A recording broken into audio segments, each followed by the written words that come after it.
مرحبا بكم مشاهدينا الكرام في هذا الفيديو الجديد الخاص بتوقعات حالة الطقس بالجزائر والأيام القادمة.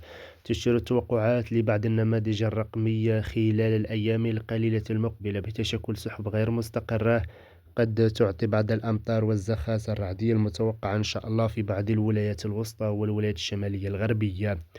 بداية من يوم الأحد 17 من ماي بعض الأمطار والعواصف الرعدية المتوقعة على الولايات الغربية وخاصة جنوب وهران، وأجواء مستقرة بأدرار وورقلا وتامن راست والإليزي، مع ارتفاع كبير في درجات الحرارة في بعض الولايات الوسطى والشمالية الغربية والولايات الجنوبية وجنوب الصحراء. هذه الأمطار والعواصف الرعدية التي تتشكل فوق المرتفعات الجبلية.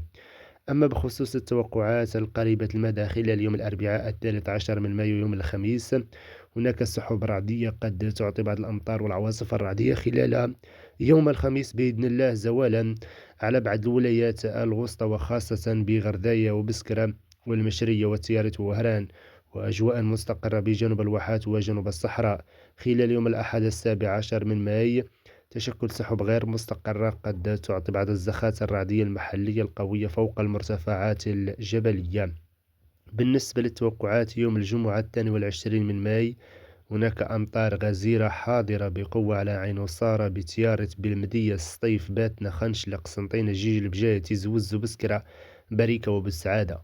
يوم السبت ويوم الأحد قطرات مطرية محتملة على بعض الولايات الغربية وأجواء مستقرة بأدرار ورقلة وتمن راست والإليزي. إلى هنا نصل إلى ختام النشر الجوي الخاصة بأحوال الطقس بالجزائر والتوقعات الأيام القادمة.